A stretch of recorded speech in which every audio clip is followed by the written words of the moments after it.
Tonight is a very emotional night for me. This month is very emotional, as I just said in the book here. But it's incredibly special to see so many people show up and to see Lee here with us 9 years later. It's special. I want to begin by thanking Ms. Caroline Moran for your continuous support on so many levels, so many different efforts. You made this possible tonight, so I want to thank you for providing this statement.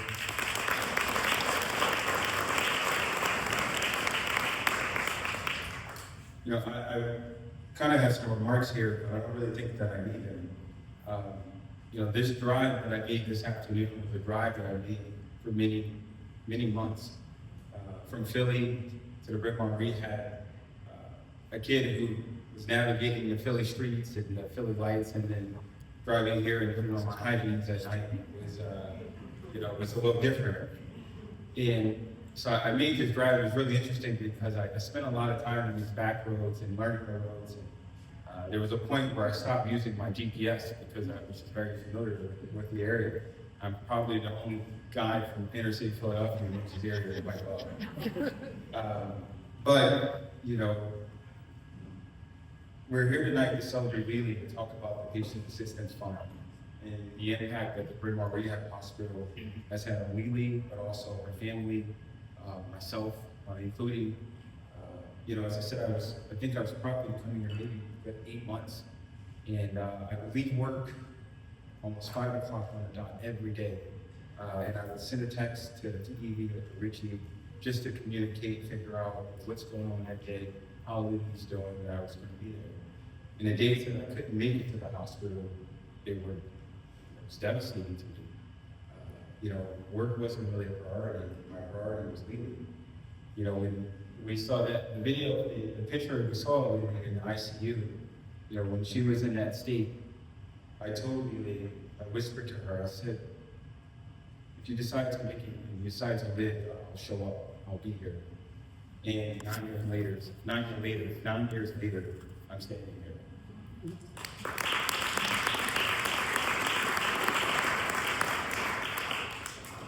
And it's incredible to watch an individual fight for their life, as Lily did in the hospital. And each day we showed up as a group. There were so many of you, I think probably in the audience today, who showed up and was in the waiting room in the early days when Lily was fighting. When we got the news that she had just, you know, 7 days to potentially make it, and it became hours and minutes, and we were all just anxiously waiting to hear about her recovery. And miraculously, Lily made it out of the ICU at Christianity and ended up at Bryn Rehab Hospital.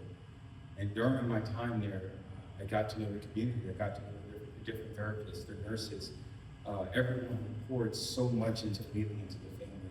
I know each year, every time I walked into the hospital, I just felt welcome. I felt like there was real hope. There was a real opportunity for Lily to actually to heal and to become herself again.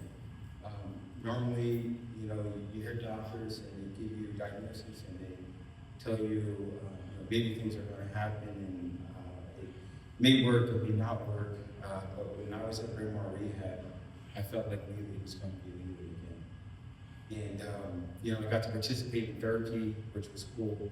I got to watch Lily really get better each day and every day. And I remember the first day that I walked into the rehab, and Lily was still dealing with what they call storming.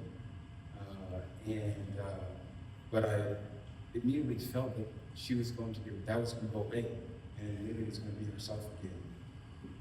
Fast forward several years, I get a call from Evie, or a call or email asking about joining the Bryn Rehab board.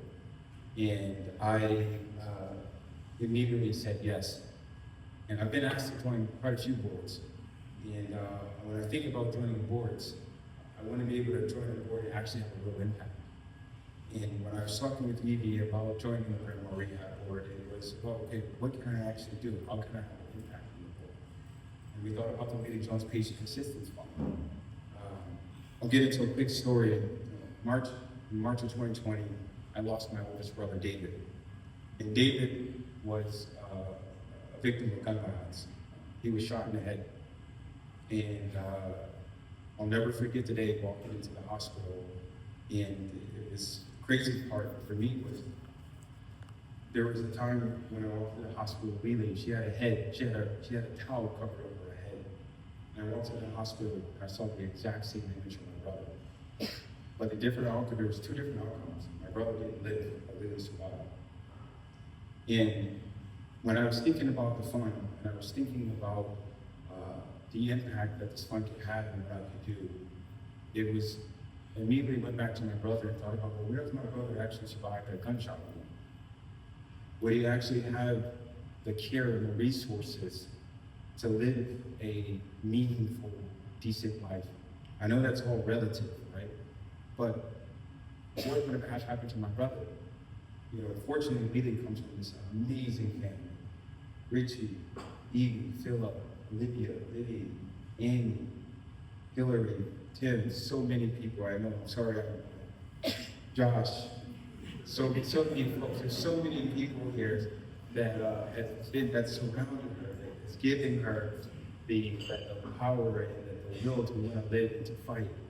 And so I kind of thought about my brother, and you know, this is not asking for sympathy, but you know, I don't come from the same background, and there are many people who don't have the means and the resources that would actually give them the hope or the will to want to live.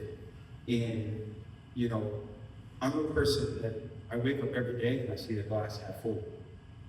Right? That gives me the drive, that gives me the ability to wake up and to believe that I can do almost anything. I can't imagine being in a situation where there's an individual who went through a horrible accident and you know they can't get out of their house to just go to therapy, right? Where they can't purchase a wheelchair just to get around. And I'm almost certain that person does not see the glass at half full, right? So when I think about this fund, it's about giving people hope.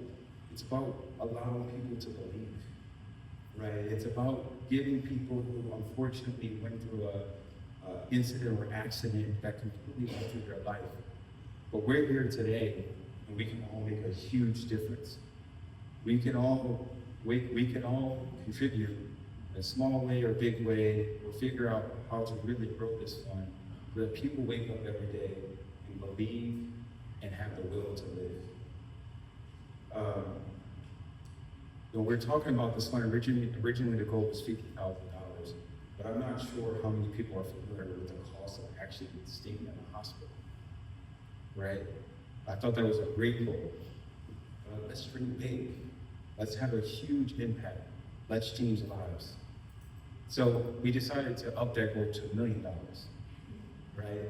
You know, you think about an endowment, you put it into some sort of safe investment that throws off maybe 2 or 3%. That's maybe 1 or 2, 3 people you can help a year in a meaningful way. But we're going to grow that fund. We're going to do it as a collective. We're going to push it. We're going to share the word. We're going to tell people about, you know, what does it actually mean to be a caretaker? What does it mean to be a survivor?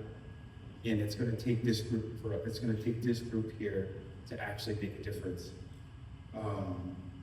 I'll just close by saying thank you. I'm incredibly grateful that this group is here. I'm incredibly grateful for all of you for being in my life, for being in Lily's life, our family. Believe it or not, you all have made a huge difference. Just the commitment shows up, the text messages, the posts on social media, the highs, the hugs, the kisses. That's honestly what keeps us going. So I encourage people to continue that. I also encourage people to continue to share the word about the Lily Jones Endowment Fund, the impact that's going to have in this community. So thank you. And now I'm going to invite Rose.